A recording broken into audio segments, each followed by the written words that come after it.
안녕하세요.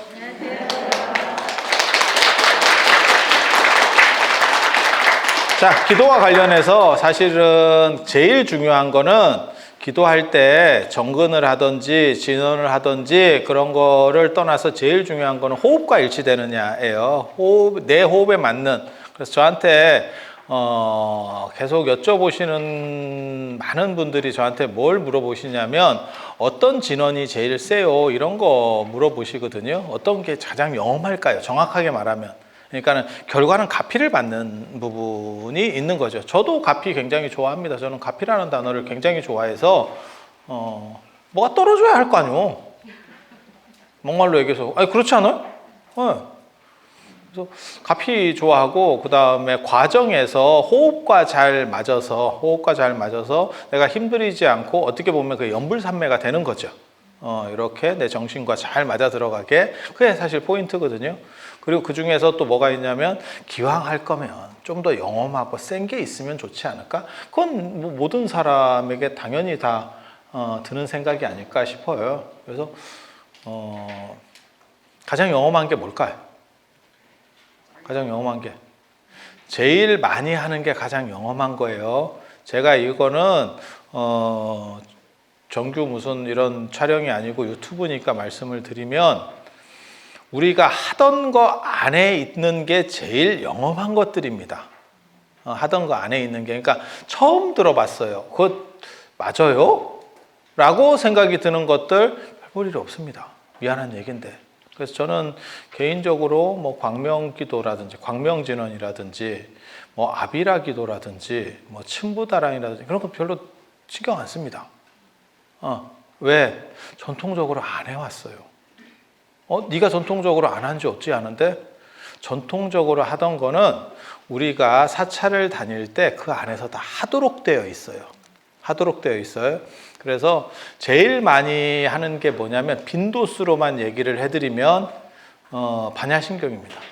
그래서 진원 중에서 네가 제일 세다라고 생각하는 진원 얘기해봐 이러면 저는 아제아제 바라아제를 얘기합니다. 딱 두 가지 얘기하거든요. 투톱 체제입니다. 투톱 체제. 화두랑 똑같아. 화두에서도 투톱 체제거든요. 우리나라에서 무자화두. 무자화두. 무문관 제1칙, 무문관 제1 번째 나오는 무자화두. 조주에게 개에게도 불성이 있습니까? 라고 했더니 없다라고 해서 그게 왜 없느냐라고 하는 그 무자화두라는 게 굉장히 선언에서 많이 하는 거고, 또 하나가 뭐냐면 그게 이제 화두냐라고 하는 논쟁이 벌어져 있는 것 중에 하나인데, 이먹고 시신마라고 하는 겁니다. 지금 네 생각하고 있고 움직이는 이 자체는 뭐냐, 이렇게 네 본질은 뭐냐에 대한 추구.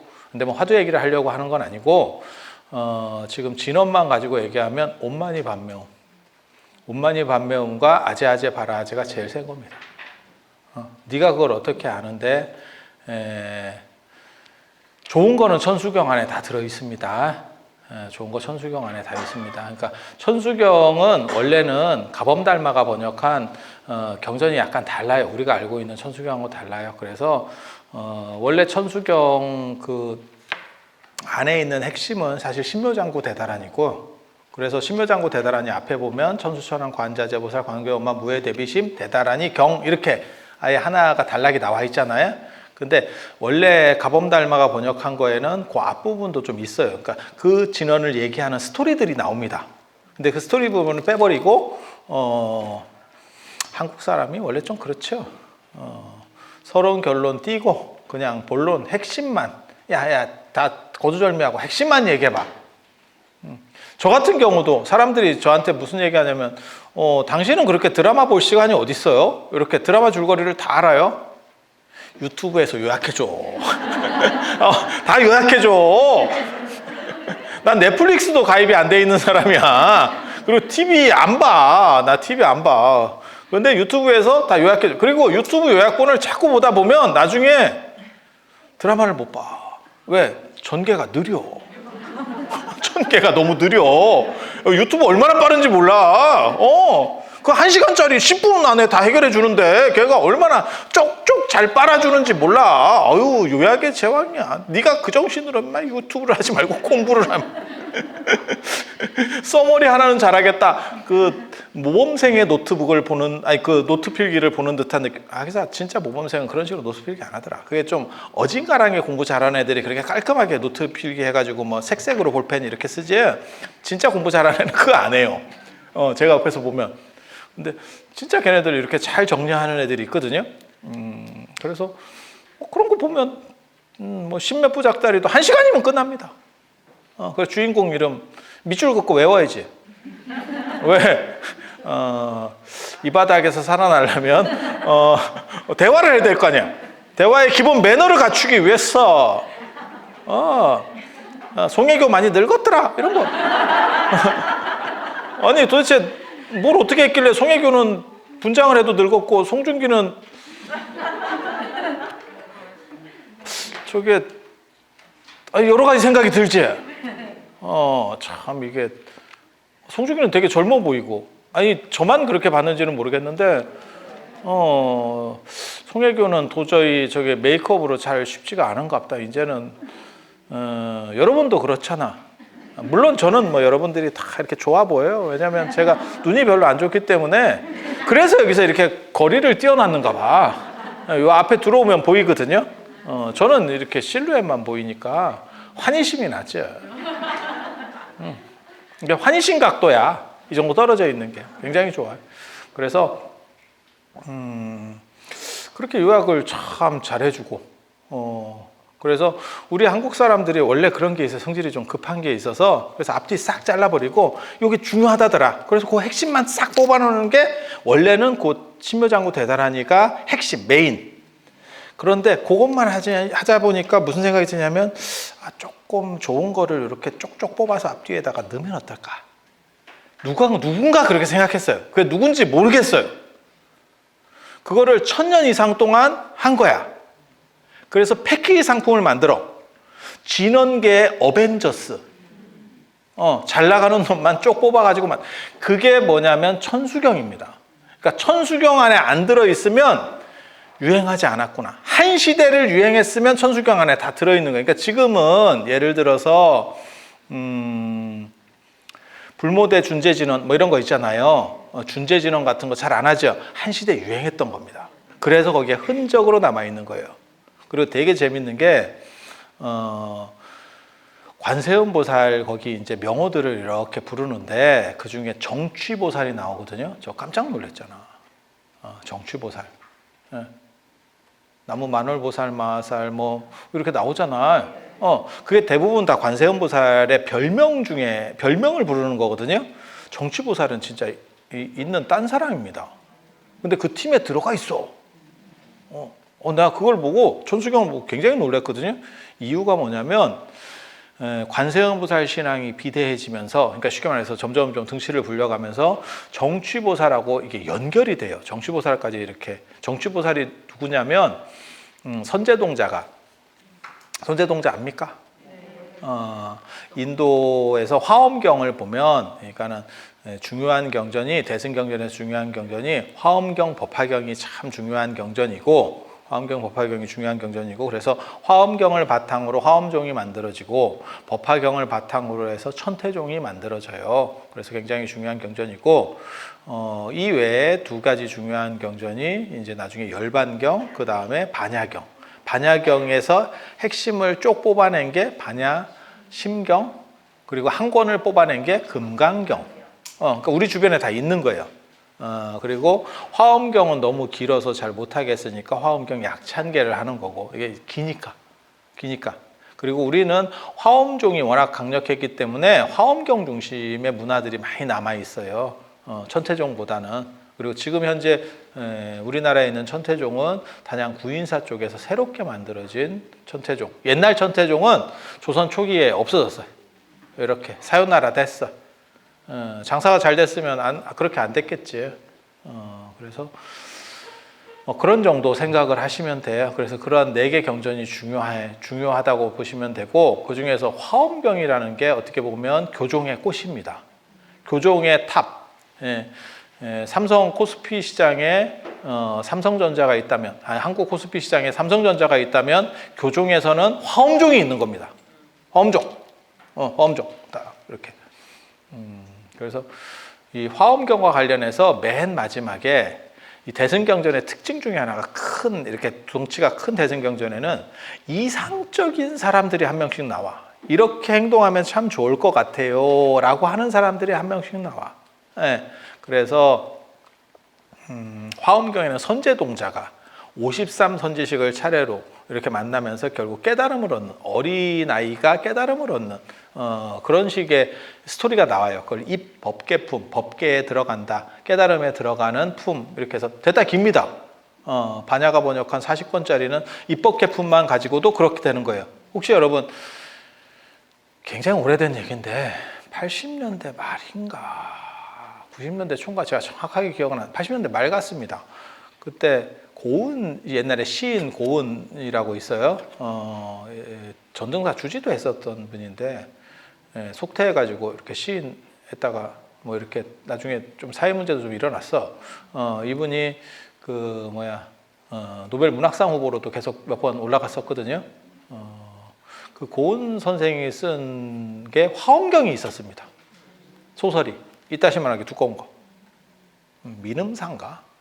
제가 어렸을 때 읽으면서 더럽게 제가 그때 고등학생 때인가 그걸 봤었는데 아이씨 나 이랬거든. 재미 더럽게 없어. 근데 그게 영화화돼서 나왔었어요. 그래서 제가 영화도 봤거든. 이게 뭔가 그 당시에 내가 그런 느낌이었어요. 제가 늘상 하는 말이 있거든요. 이 세상의 최고의 악덕은 재미도 없고 감동도 없고 둘 중에 하나는 있어야지. 이게 상도덕도 없이. 그랬는데 나중에 어떻게 하다 보니까 우리가 또 이런 걸 하고 있네. 이렇게 했는데 그게 이제 53명의 사람들을 만나면서 가르침을 받아서 결국 자기를 각성해가는 뭐 그런 스토리예요. 스토리상으로는. 그리고 거기서 만나는 사람들이 다 자기보다 잘된 사람이 아니고 상태가 메롱인 사람도 만나고 뭐 그렇게 가요. 그래서 어떻게 보면 논어에 보면 그 얘기 있거든요. 삼인행 필요하사라고 세 사람이 길을 가면 반드시 이 중에는 선생이 있다. 저는 이 얘기 굉장히 좋아하거든요. 제가 이런 얘기하고 불치함은 아랫사람에게 묻는 것도 창피해하지 않는다. 이게 배우는 사람의 기본입니다. 근데 삼인행 필요하사라고 하는 게 저는 해석을 그렇게 하거든요. 이 세 명 중에 반드시 내 선생 될 만한, 그러니까 나보다 잘하는 게 있는 사람이 있다라는 것도 있지만 그게 아니고 타산지석으로 생각을 하면 선생이 굉장히 많아져요. 그러니까 나는 저렇게 하지 말아야지. 아까 저 목탁 칠 때 봐봐. 나는 저렇게 치지 말아야지. 선생이요. 선생, 선지식이야, 선지식. 그러니까 그런 식으로 범주를 넓히면, 안팎으로 넓히면 사실 사람이 굉장히 많아져요. 그러니까 잘하는 사람은 나도 저렇게 닮아서 저분같이 해야지라고 하는 게 있고, 못하는 사람이 나오면 나는 저렇게는 하지 말아야지. 예. 근데 저렇게 하지 말아야지 하면서 닮아간다. 그게 가족이야. 그게 가족이야. 가족은 굉장히 재밌어. 욕하면서 닮아가. 욕하면서 닮아가. 그래서 나중에 보면 부모님이 저렇게 하는 걸 싫어했는데 저도 그렇게 하고 있어. 자기도 모르게. 그래서 제가 사실 여러분 앞에 많이 쓰는 이유가 있어요. 이제는 말할 수 있다. 우리 아버님이 술을 안 드셨어. 저도 이제 술을 못 먹는데 그게 이제 그렇게 되는데, 그래서 잔소리가 많아요. 술을 드셔야 됐어 하고 나 잔소리 되게 싫어요. 우리는 똑같은 말 2번 듣는 걸 별로 안 좋아해요. 그리고 똑같은 말 2번 하는 것도 별로 안 좋아해. 그래서 계속 비슷한 주제를 얘기해도 다르게 하려고 해. 네. 그게 제 이제 성격인데, 그 잔소리 들으면 잔소리 그냥 몇 시간이 아니에요. 많이 할 때는 한 5-6시간 해요. 명상을 하잖아. 이게 되게 힘들어요. 그리고 나도 그런 성격이 있을 수도 있겠다. 이래서 우리는 밖으로 나왔잖아. 그래서 여기서 입을 풀기 때문에 들어가서 말을 못해. 유재석도 집에서 조용하대잖아. 왜? 밖에서 터는데 안에까지 털면 사람이 죽어요. 그리고 인간은 하루에 쓸 수 있는 단어들이 거의 결정돼 있다라는 거예요. 사람들마다 좀씩 다른데, 그러니까 말이 많은 사람도 그만큼 하면 노홍철도 집에 가서 조용하대. 뭔 뜻인지 아시겠죠? 그래서 제가 우리 아버지에게 받은 인자를 좋게 승화시키기 위해서 이렇게 나오는 거예요. 나오려고 나오는 게 아니고 내 주변 사람들을 해방시켜주기 위해서. 그래서 제가 월정사에서 제일 과묵한 스님으로. 아, 진짜야. 진짜야. 안에서는 안 떠들어. 안에서 안 떠들어. 한마디도 안 해. 진짜 한마디도 안 해. 진짜야. 월정사 가서 물어봐. 그 직원들한테 물어봐. 제일 과묵한 게 누구냐고. 저예요. 그래서 굉장히 놀라워요. 사람들이 밖에서 보고 안에서 가까이서 보면 저게 같은 사람인가. 뭐 이런 생각이 들죠. 그래서 그렇게 그래서 좋은 거는 일단 아무튼 천수경에 다 있다 그 생각을 하세요. 그래서 한 번씩은 다 유행하는 거예요. 그리고 그 정취보살이 선제동자가 이렇게 참배를 하면서 가는데, 그래서 안암팍으로 배울 사람이 있는 거죠. 잘하는 사람은 그렇게 배우고 닮아가려고 하고, 그 다음에 부족한 사람은 나는 저렇게 하지 말라고 밀어가면서 배우고, 이렇게 하면 배움의 폭이 훨씬 커지는 거예요. 그리고 아랫사람한테 묻는 거를 창피해야 하지 않는 거는 그건 진짜 좋은 겁니다. 아랫사람한테 묻고 그 다음에 무슨 뭐 이렇게 가오가 무너질까 봐 못 묻고 이러면 사람이 발전을 못 해요. 그래서 제가 늘상 하는 얘기 있거든요. 네가 모른다는 그 사실 자체에 집중하지 체면이고 뭐를 굳이 따지지 마라. 그리고 궁금해한 그 당시에 물어봐야 금방금방 배워요. 지금은 쪽팔리니까 내가 나중에 집에 가서 찾아야지. 집에 가면 까먹어. 뭘 궁금했는지 나 잘 모르겠어.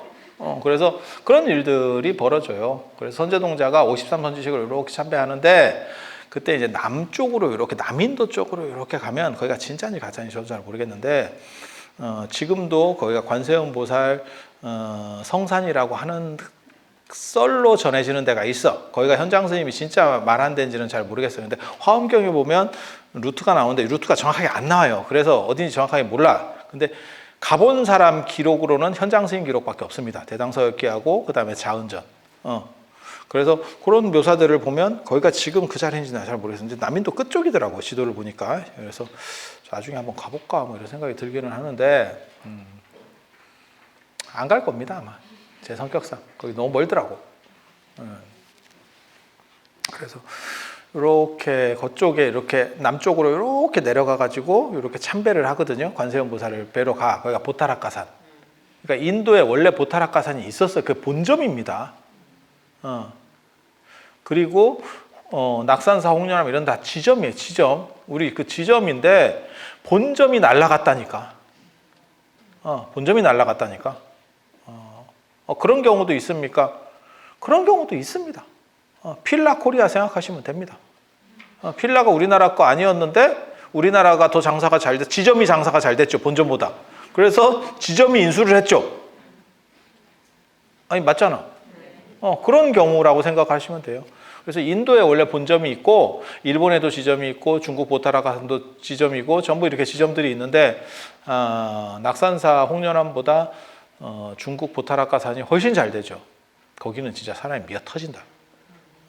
진짜 미어 터진다. 거기 입장료도 엄청나게 비싼데. 호텔비도 얼마나 비싼지 몰라. 그래, 거기 들어가서 함부로 못 자. 그래서 어떻게든 돌고 빨리 빠져나와야 돼. 거기서 하루 더 자면 난리 난다. 단가가 쭉쭉쭉 올라가. 그래서 그런데 인도 본점이 이제 사라졌는데 거기선 지금 우리가 본점이었어 라고 주장하는 데가 있는 거예요. 근데 거기가 진짜인지 가짜인지를 모르겠어. 왜 그런 절들이 있어요. 예전에 절터였었는데 큰 절, 이렇게 절터가 있는데 그 옆에 가면 조그만 절이 있어. 이름은 똑같아. 그래서 그건가, 그러니까 짭인가 진짠가 모르겠어요. 근데 우리가 갔어도 잘 못 찾을 거예요. 이게 같은 문화권 안에 있는 거는 눈으로 보면 우리가 산 사람은 문화재를 한 사람이라서 이렇게 보면 그게 진짜 가짜인가를 구분하거든요. 근데 중국만 가도 그게 잘 안 되더라고요. 그러니까 눈에 익숙하지 않으니까. 뭔 얘기냐면 제가 그런 얘기 하거든요. 한국 사람, 중국 사람, 일본 사람이 섞여 있으면 말 안 해도 저건 좀 짱깨 냄새가 나는데 저건 좀 쪽? 쪽하는데 왜 알아봐? 알아들어? 왜 쪽하는데 알아들어? 나 이뻐서 쪽이었어. 쪽이 뭔데 알아듣지? 저건 쪽발인가? 뭐 이렇게. 아이, 유튜브는 아무 말이나 막 해도 돼. 괜찮아. 예. 그렇게 해서, 느낌이 오잖아요. 굳이 말을 안 해도. 우리가 느낌이, 저쪽 냄새가 좀 나는데, 뭐 이렇게 딱, 그거는 동아시아에서 우리가 익숙해져서 나타나는 거고, 서양 사람이 오면 절대 구분 못 한다니까요. 예. 그리고 그거는 역으로 반대예요. 그러니까 우리가 유럽에 가면 프랑스 사람, 영국 사람, 뭐 이태리 사람 구분 못 합니다. 물론 거기서 오래 살면 그 나름의 이 특징들을 잡아내겠지. 지그들은 정확하게 구분합니다. 지그들은 마치 우리가 일본 사람이나 중국 사람 구분하듯이 그렇게 가는 거예요. 그래서 문화재도 마찬가지더라고요. 중국 가니까 이게 잘 안 먹혀요. 제 눈이 잘 안 먹히더라고. 그래서 그런가? 그리고 인도 가면 이제 거의 장님이죠. 여러분하고 비슷한데 여러분은 저를 전문가라고 느껴. 그래서 제가 얘기를 하면 그런가? 이렇게 하지만 실제로는 별 차이 없습니다. 별 차이 없습니다. 그래서 그런 얘기 있잖아. 손은 눈보다 빠르다. 그런데 실제로 맞는 얘기 같아요. 눈이 생각보다는 그렇게 신뢰할 만한 게 아니더라고요. 그리고 그 문화권을 넘어가면 사실 그렇게 돼요. 그래서 인도 가도 제가 그거를 100% 맞춘다는 생각을 못 하겠어요. 정확하게 판단을 못 하겠어요. 그런 건 이제 발굴해봐야, 이제 조사해봐야 나오는 거거든요. 그런데, 선제동자가 남쪽으로 이렇게 내려가서, 그건 기록에 나오는 거예요. 남쪽으로 가서 관세음보살을 만나요. 그래서, 관음전에는 선제동자의 별명으로 남순동자라고 합니다. 그래서 관음전 예불에 보면, 관세음보살 예불에 보면 좌보처 남순동자, 우보처 해상용왕. 해상용왕은 관세음보살의 속성이 바다 쪽하고 관련돼서 그래요. 그래서 지금 관세음보살 주처는 전부 바다 쪽이잖아요. 가만히 생각을 해보시면. 그래서 용왕이라고 하는, 그래서 관세음보살이 떡상, 신앙적으로 떡상하는 거는요, 해상 실크로드가 열린 뒤에 떡상을 합니다. 이렇게 주가가 막 테슬라 주가처럼 쫙 올라가거든. 요즘 테슬라 주가 엄청 빠졌더라. 근데 그런 거 어떻게 알아요? 보살님들이? 테슬라 주가 이런 걸 어떻게 알아요? 해요? 그래요? 아니, 저는 없는데 그냥 관심이 있어요. 그리고 우리 같은 관종 스타일의 사람들 중에 거의 대부가 미국에 살잖아. 그게 이제 트럼프 대통령이 야, 미국 대통령인데 관종이야. 관종치고 최고급이지. 그리고 테슬라, 일론 머스크 진짜 관종이죠, 그죠? 우리하고는 비교도 안 되는 급으로 치면 뭐 거의 레전드급이지. 그래서 그렇게 그래서 관음신앙이 이렇게 이제 해상 실크로드, 육상 실크로드가 한참 움직일 때가 있고, 해상 실크로드가 열리면 육상 실크로드가 거의 죽어갑니다. 왜 그러냐면 바닷길이 열리는데 누가 힘들게 낙타로 댕기겠어? 야, 배 타고 댕겨. 지금도 오늘날도 지금은 항공이라고 하는 게 엄청나게 발전했잖아요. 그래도 배를 못 이기잖아. 그래서 지금도 바다를 장악한 자가 이긴다라고 하는 얘기를 계속 하고 있잖아요. 처음 들어? 근데 한번 생각을 해봐요. 배 큰 거에다가 한번 실어봐. 예전에 수에즈나 막혔을 때 그 배 한번 봐봐. 도대체 덩치가 얼만가.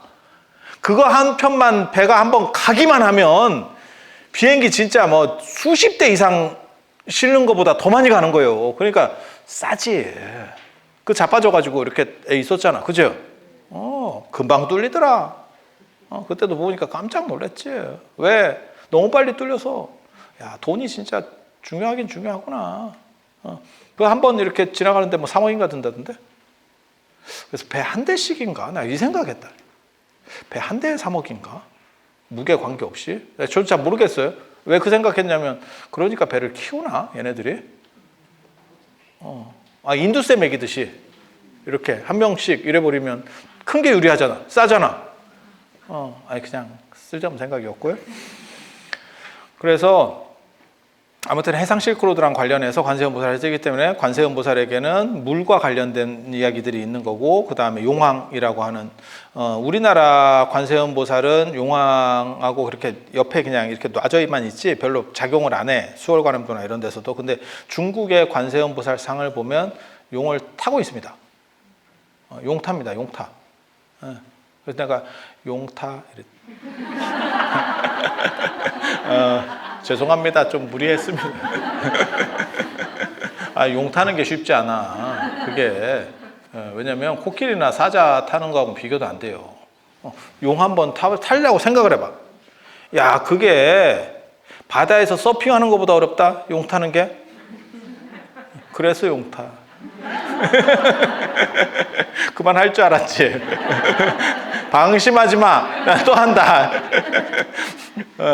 그렇게 해서 이렇게 남방을 순유하다가 만났다 그래서 남순동자야. 별명이 남순동자. 걔 정체는 선제동자야. 똑같은 애야. 그러니까 별명으로 불렀느냐, 안 그러면 이름으로 부르느냐. 이렇게 하는 거예요. 그래서 그 선제동자가 보타라카산에서 관세음보살을 만나고 그 다음에 만나는 사람이 정취보살이에요. 근데 정취보살을 만나러 가야지, 관세음보살한테 소개를 받고 이제 만나러 가야지 이랬는데 정취보살이 보타라카산을 옵니다. 그래서 보타라카산 안에서 관세음보살도 만나고 정취보살도 만나게 돼요. 야, 이런 걸 보고 뭐라 그러죠? 안 가도 되네? 예, 요즘 말로 치면 개꿀 이런 거. 일석이조. 진짜 저 얼굴 찍어가지고 박제해야 돼. 일석이조. 도랑 치고 가재 잡고 꼭 먹고 알 먹고 마당 쓸고 돈 줍고. 아유, 그 옛날에 웃으면 복이 와요 같은 데서 구봉서 씨가 하던. 구봉서 오래간만에 들어봤지? 돌아가셨나? 진짜 연세 많으신 어른인데. 그렇게 해서 두 분을 만나. 그래서 보타라카산 안에 두 보살이 있는 거예요. 그래서 거기서 끝이 아니고 낙산사에 원래 관세음보살만 모셨던 게 아니고 범일국사가 나중에 통일신라 하대 때 범일국사가 정취전을 모십니다. 정취전을 건립하고 정취보살상을 모셨어요. 그리고 그게 우리나라에서 상당히 좀 퍼지는 거예요. 그게 문서로 들어온 게 천수경에서 관세음보살 명호를 부르다가 거기 그 중에 정취보살이 나오는 거예요. 족보가 그렇게 되는 겁니다.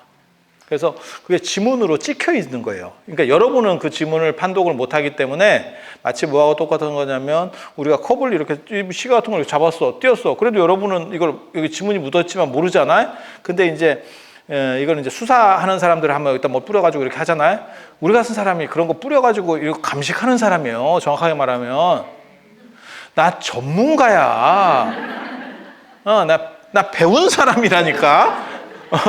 그래서 우리는 그거를 이렇게 살살살 떠가지고 찾아내는 거예요. 이거 굉장히 재밌는 겁니다. 말은 재밌다고 하지만 적성이 안 맞는 사람은 머리쥐나 하지마. 알 필요 없어. 굳이 할 필요는 없는데 다만 그래서 그런 것들이 이렇게 섞여 있다더라. 그래서 관세음보살 명호 부르는 사이에 갑자기 정취보살이 튀어나오는 게 사실은 그런 거라더라. 그리고 그게 동아시아에서 우리나라에서는 범일국사에서부터 시작된다더라. 그러니까 의상대사 그다음에 범일국사 이게 섞여 있는 거예요. 섞여 있는 거예요, 사실. 삼국유사에 보면 그 얘기가 나와요. 낙산 이대성조에 보면 그 얘기가 나옵니다. 제가 그냥 막 약을 파는 게 아니고 다 나와요. 제가 얘기했잖아. 나 배운 사람이라고. 그래서 다행입니다. 그래도 여러분들이 자비로 와서 잘 받아주시는 거예요. 그래서 그런 스토리들이 있는 거고 거기에 한때 유행했던 진언들은 다 들어가 있는 거예요. 다 들어가 있는 거예요. 그래서 천수경 세트에 없으면 안 했다라고 보셔도 돼요. 그러면 반야신경 뭐 아재아재 바라아재 그런 거 했냐? 이렇게 맞잖아. 천수경 세트에 없잖아. 없지만 반야신경은 별도로 해. 그것도 천수경보다 더 많이 해. 한번 기억을 해봐. 천수경은 전 세계에서 우리나라만 해요. 우리나라만, 일본이나 중국에서 안 합니다. 그런데 천수경을 하고 예를 들어서 새벽 기도를 해. 새벽 예불을 끝나고 내가 천수경을 했어. 끝날 때 반야신경 한다. 사시 때도 마찬가지예요. 반야신경. 그러니까 반야신경은 세니까 이 안으로 안 들어가는 거예요. 나는 독립해서도 충분히 갈 수 있겠는데? 너 내 밑으로 들어와라. 천수경이 반야신경한테 얘기한 거야. 그랬더니 반야신경이 네가 가라 하와이. 이렇게 지금 받아치는 거예요. 야, 내가 너보다 더 해. 이렇게. 그리고 실제로 반야신경이 천수경보다 더 많이 합니다. 왜? 모든 법회나 이런 거 시작할 때 반야신경은 하지만 천수경은 안 하거든요.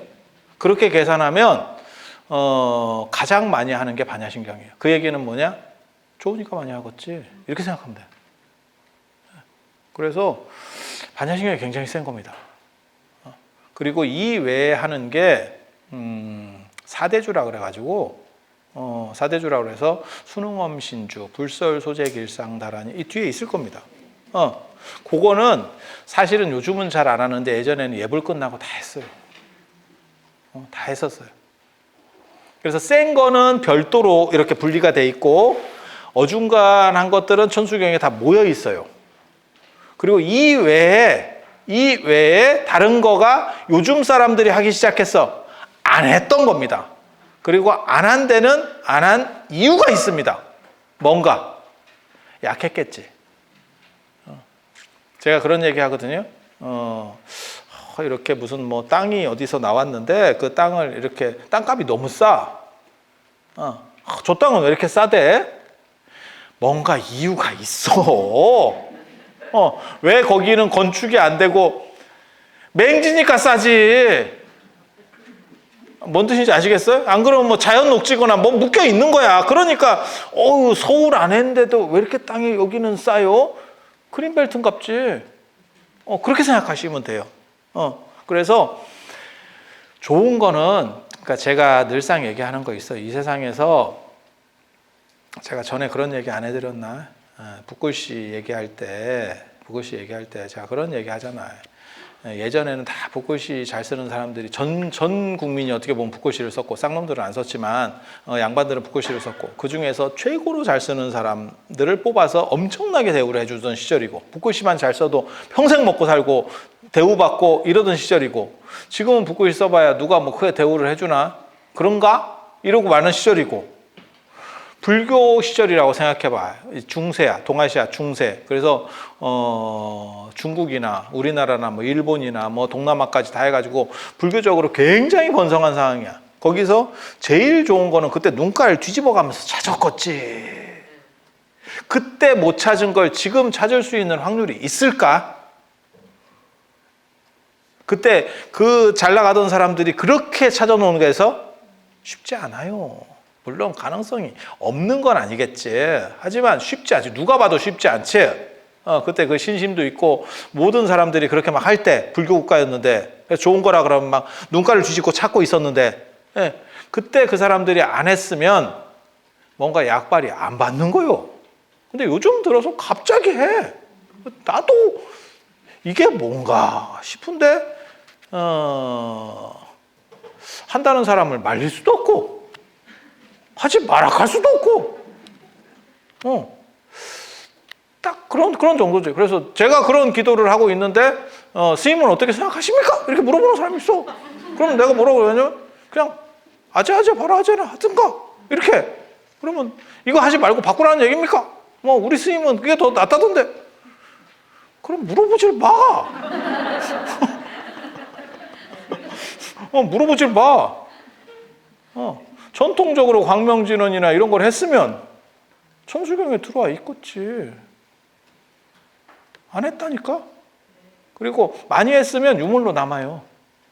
이렇게 책으로만 남는 게 아니고 유물로 남아요. 그러니까 순응엄신주나 이런 것들은 저 판으로도 많이 남아있어요. 그러니까 좋다고 생각하는 건 판으로 찍기도 하고 목장 같은 거 할 때 넣기도 하고 유물로 남아, 유물로. 그래서 옛날 사람들이 못 찾은 걸 지금 내가 찾았어요 라고 말하면 야, 그건 진짜 대단한 거다. 진짜 노벨상을 탈 정도로 대단하거나 건너먹거나 둘 중에 하나입니다. 둘 중에 하나입니다. 그래서 우리는 그런 쪽에 베팅하지 않습니다. 사실은 우리는 그런 거에 대해서 베팅하지 않습니다. 있는 거 안에서 합니다. 있는 거 안에서. 그리고 그렇기 때문에 제 판단에서 제일 세다라고 하는 거는 온마니 반매움. 온마니 반매움하고 그 다음에 아제아제 바라아제. 그리고 참고로 말씀드리면 온마니 반매움은 그냥 온마니 반매움, 온마니 반매움 하면 되는 거고 아제아제 바라아제는 아제아제 바라아제를 가장 유행시켰던 분이 우리 그 돌아가신 강수현 선생님께서 오래된 얘기입니다. 죄송합니다. 갑자기 요즘 인터넷을 보니까 강수현이 살아서 찍은 게 또 유행을 하더라고. 그 제목이 뭐예요? 정의. 그 뭐 로봇으로 나와가지고 뭐 저거 뭐 이렇게 그 딸로 나오잖아, 그죠? 맞죠. 그 정신으로 공부를 좀 해. 그 정신으로 공부를 좀 해. 그렇게 해서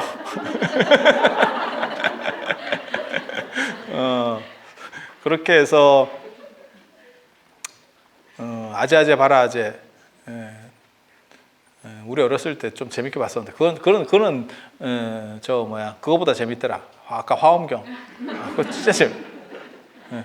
그리고 더 옛날로 거슬러 올라가면 김성동의 만나라. 나 90년대생인데 너무 이런 걸 잘 알지. 내가 고전에 능해서 그래요. 고전에 능해서. 그럼 무슨 무정 뭐 이런 거 있잖아. 안 그러면 황순원의 소나기. 그런 거는 뭐 그 세대에서 우리가 배웠나? 다 중요하니까 봤지. 그렇잖아.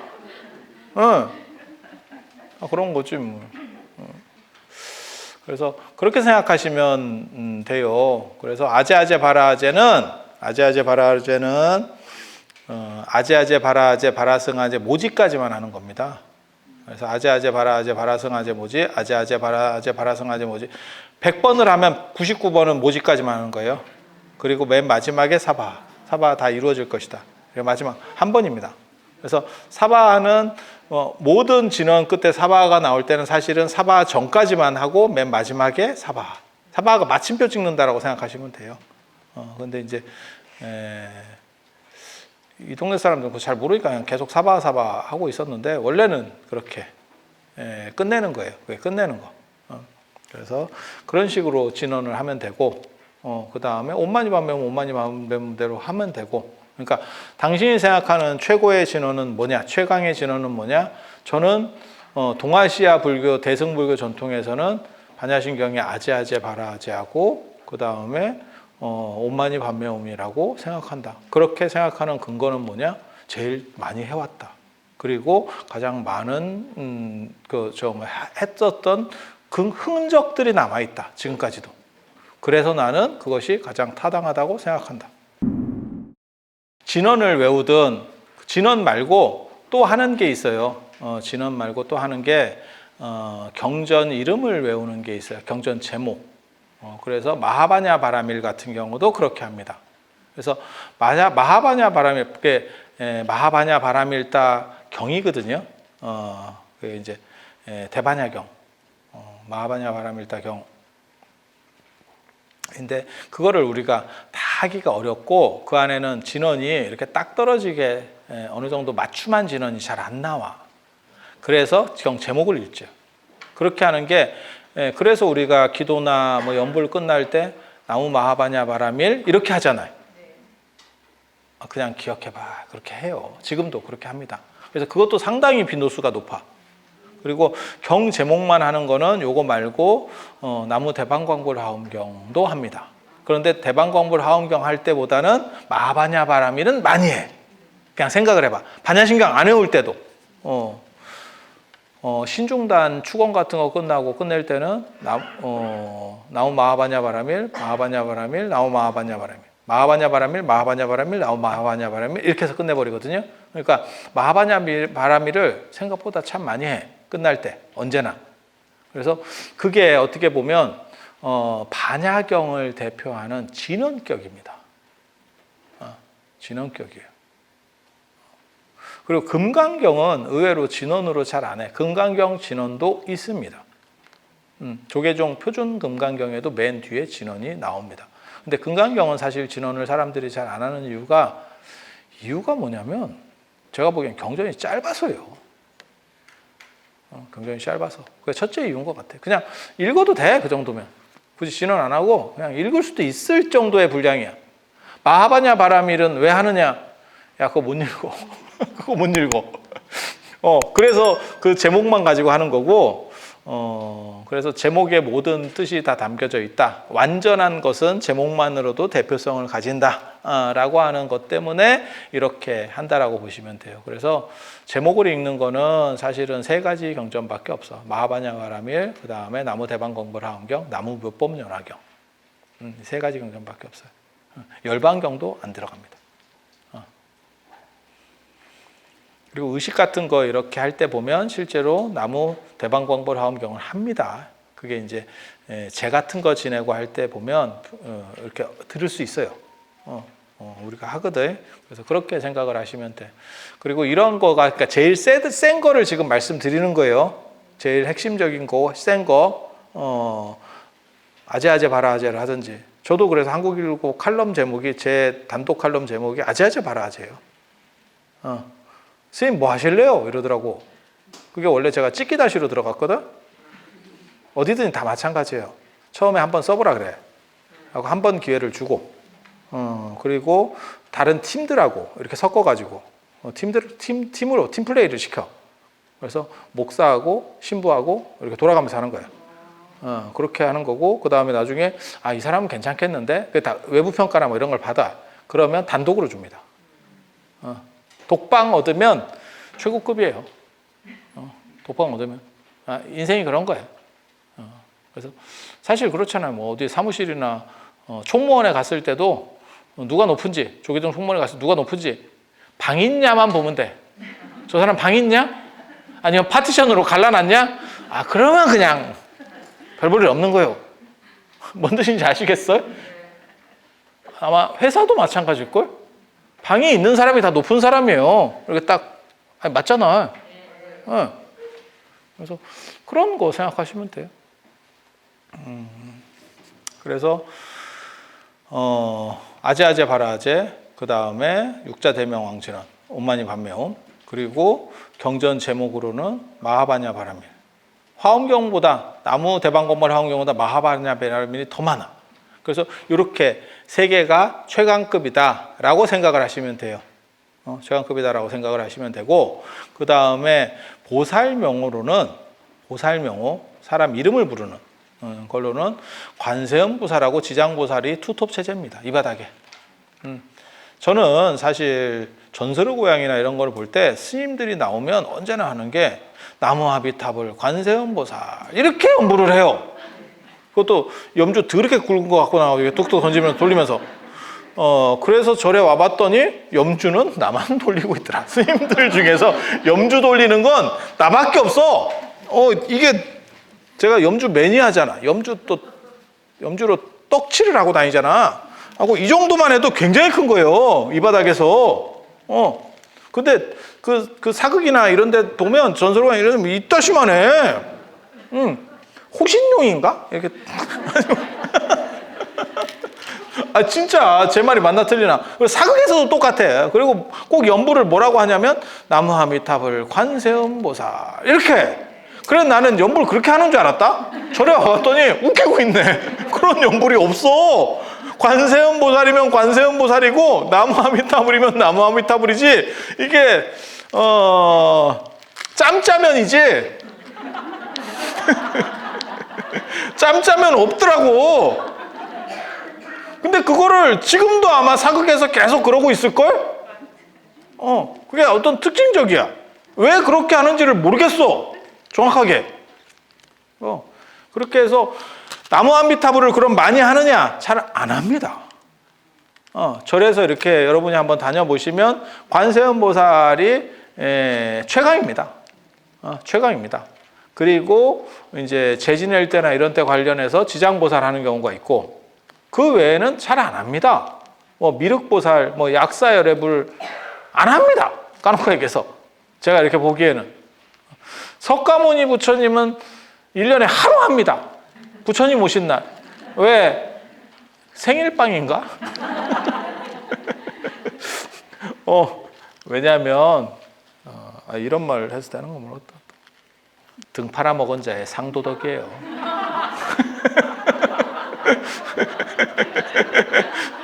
그런 걸 상도덕이라고 하는 거예요. 그날도 안 해주면 진짜 상도덕 없는 거다. 그렇게 팔아먹고. 그래서 저는 개인적으로 여기 아시는 분도 있고 모르시는 분도 있지만, 저는 정근을 석가모니 불정근을 1년 내도록 합니다. 제가 기도 들어가면 저는 무조건 석가모니 불정근을 해요. 그리고 그게 맞다라고 나는 생각을 하는 거예요. 사실 왜 관세음 보살을 안 하고 이러냐, 어른 앞에서는 밑에 사람 이름을 부르는 게 아니에요. 그건 신뢰입니다. 그건 신뢰입니다. 원래 그런 거예요. 우리 전통 문화에서. 그래서 관세음 보살을 부르고 싶으면 관음전에 가서 부르는 건 문제가 없어. 근데 석가모니 부처님 앞에서 관세음 보살 부르는 거는 약간의 문제가 있다라고 생각을 하는 거예요. 근데 그게 왜 바뀌는지는 제가 정확하게 이해를 하고 있어요. 그냥 말 나온 김에 가르쳐 드리면, 왜 바뀌냐면 석가모니 부처님은 열반에 들었고, 열반에 들어서 과거불로 이렇게 되거든요. 그래서 제가 불교를 얘기할 때 제일 재밌는 게 교조를 무시하는 종교가 불교다, 이런 얘기를 하거든. 석가모니 부처님이 교조인데, 교조면 절대권자거든요. 그 종교 안에서는. 진짜인지 가짜인지는 모르지만 종교 안에서는 무조건 절대성을 가지는 게 그 교조예요. 그런데 불교는 석가모니 부처님을 모셔놓고 관세음보살을 불러요. 이게 굉장히 재밌다고. 그리고 끝날 때, 축원 끝날 때 맨 마지막에 정근은 셀이 관세음보살을 부르고, 축원 끝날 때 나무 석가모니불, 나무 석가모니불, 나무 시아본사 석가모니불, 이렇게 해서 이게 뭐 하는 짓인가? 자, 봐봐. 이 상황을 왕조국가라고 생각해봐. 왕조국가라고. 그러면 임금이 앉아 있는 거야. 임금을 앉혀놓고 왕자를 쉐리 칭찬을 해. 그리고 끝날 때 임금님 만세, 이렇게 하는 거야. 그러다 죽는다. 그러다 죽어. 근데 그렇게 되는 이유가, 석가모니 부처님은 과거불이고, 그리고 부처님은 이게 안 흔들려요. 그래서 부탁한다고 더 해주고, 무슨 꼭 부탁 안 한다고 덜 해주고, 사실 부탁에 의해서 움직이는 사람이 약간 떨어지는 사람이거든요. 이해가 됩니까? 이게 평정심이 있어 다 안 흔들리는 사람이면, 쉽게 말해서 기도비 10만 원 더 받고 네 집 아들은 수능에서 2문제 더 맞아. 이게 조금 그렇잖아. 그냥 생각을 한번 해봐. 그래서 부처님 같은 경우는 평정심이 딱 이렇게 갖추어진 정도의 깨달음이 있기 때문에 그게 생각보다 약발이 잘 안 받는다고 생각한 거예요. 그러니까 첫 번째 이유는 열반을 해서 조금 약간 끊어진 거 아니야? 영양가가 약간 없는 거 아니야? 이런 생각을 1차로 했고, 이 논점은 인도 불교에서부터 있었어요, 사실은. 그래서 부처님이 열반하시고 난 뒤에도, 돌아가시고 난 뒤에도 움직일 수 있느냐의 논쟁이 벌어져요. 그게 3가지가 사건이 있습니다. 그러니까 열반이라고 하는 개념은 원래는 완전한 세계로 들어갔기 때문에 움직이면 안 돼요. 죽은 뒤에 움직이면 안 돼. 근데 죽은 뒤에도 3번 움직였다라는 기록이 인도 불교에서부터 나옵니다. 그 첫 번째가 언제냐면 부처님 돌아가시고 나서 어머니가 도리천에 마야 부인이 계시다가 내 아들이 죽는 거를 보고 너무 슬픈 거지. 그건 이제 엄마의 마음이지. 예, 엄마의 마음. 그건 이해가 될 것 같아. 그렇게 해서 막 폭풍 눈물을 흘리고, 그래서 부처님 열반도나 안 그러면 팔상도 쌍림 열반상 그림에 보면 실제로 마야 부인이 내려와서 우는 모습이 그려져 있어요. 일본 열반도는 굉장히 리얼하게 그려요. 진짜 막 폭풍, 진짜 눈물을 막 이렇게 흘리고 있습니다. 막 이렇게. 그래서 처음에 제가 그런 그림을 봤을 때 제가 문하지 않은 사람이잖아. 그래서 그런 그림을 봤을 때, 야, 참 자식이 저렇게 커도 우는 게 부모인갑다. 그 그림을 보면서 그런 생각이 진짜 들어. 그러니까 뭐 어려서 죽는 것도 아니고 지금 80이잖아. 80이 돼도 그거를 너무 슬픈 게 부모의 마음인갑다. 이런 생각이 그런 게 부모의 마음인갑다. 아니 뭐 제가 그걸 느끼지는 못했으니까. 여러분도 부모라도 80된 자식이 있지는 않잖아. 안 그래요? 80된 자식 있어? 80된 자식이 있을 정도면 그냥 계산으로 아무리 빨라도 100인데 100인데 여기 오실 정도면 건강하신 겁니다. 그래서 그게 그림으로 있어요. 그래서 경전에는 뭐라고 나오냐면 그때 엄마가 너무 슬프게 우니까 일어나서 어머니 저 괜찮아요 이렇게 얘기했다는 거예요. 그리고 어차피 태어난 사람은 한번 죽을 수밖에 없으니까 그렇게 슬퍼하지 마세요. 그래서 어머니를 위로해야 하는 대목이 나옵니다. 열반하고 난 뒤에. 그게 첫 번째 스토리고, 두 번째는 뭐냐면 아난이 운구를 이렇게 옮기는데, 그때 마가서 오기 전이에요. 운구를 옮기는데, 이게 쉽게 말해 시신을 옮기는데, 법구라고 하거든요. 이렇게 시신을 옮기는데, 그걸 인도 불교식 용어로 쓰면 살입니다. 살이가 시체도 살이에요. 화장하고 난 뒤에 것만 살이가 아니고 시체도 살이에요. 그래서 살이를 이렇게 옮기는데 이쪽 길로 가야 되나 저쪽 길로 가야 되나 이쪽인가 이랬다는 거예요. 그랬더니 부처님께서 오른팔을 이렇게 딱 끄집어 나서 야 이쪽 야 깜빡이 켜 이렇게 하셨다는 게 한 가지 있고, 그 다음에 세 번째가 여러분은 다 그 얘기는 다 들어서 아실 거예요. 그게 이제 마하가섭 곽실상부, 마하가섭이 떨어져 있어서 부처님 돌아가신 거를 늦게 알고 이렇게 좀 늦게 온 거죠. 그래서 부처님 발에다가 인사를 하려니까 인도 사람들은 발에 그렇게 인사를 해요. 그래서 발에다가 인사를 하려는데 입관을 해버린 거예요. 관에 다 들어가 있어. 그러니까 어떡하지? 관을 열 수도 없고 어떡하지? 이랬더니 부처님께서 친절한 부처님입니다. 자 이제 여기! 이러면서 내밀어줬다는 자 여기! 이렇게. 그게 이제 곽실상부거든요. 곽실상부. 그리고 나서 인사 끝났습니다. 이러니까 샥 했다는 이거 굉장히 재밌는 거예요. 이게 뭐냐면 아난하고 가섭 중에 누가 더 정통성을 가졌느냐라고 하는 내포 의미가 하나 있고, 그 다음에 부모님에 대한 게 불교 쪽에서는 상당한 엄마에 대한, 정확하게 말하면 엄마입니다. 엄마에 대한 게 상당한 트라우마가 있었다는 거를 짐작해 볼 수 있어요. 왜? 부처님 낳고 일주일 만에 마야부인이 돌아가시거든요. 그거는 이제 해석하기 나름입니다. 저는 그걸 뭐라고 해석을 하냐면 룸비니 동산에서 갑자기 애를 낳으니까, 친정 가는 중간에 낳으니까 이게 제대로 처리를 못해서 아마 감염이 돼서 돌아가셨을 거다라는 게 합리적 추론. 근데 옛날 사람들은 어떻게 생각하냐면 조선시대도 그런 거 있어요.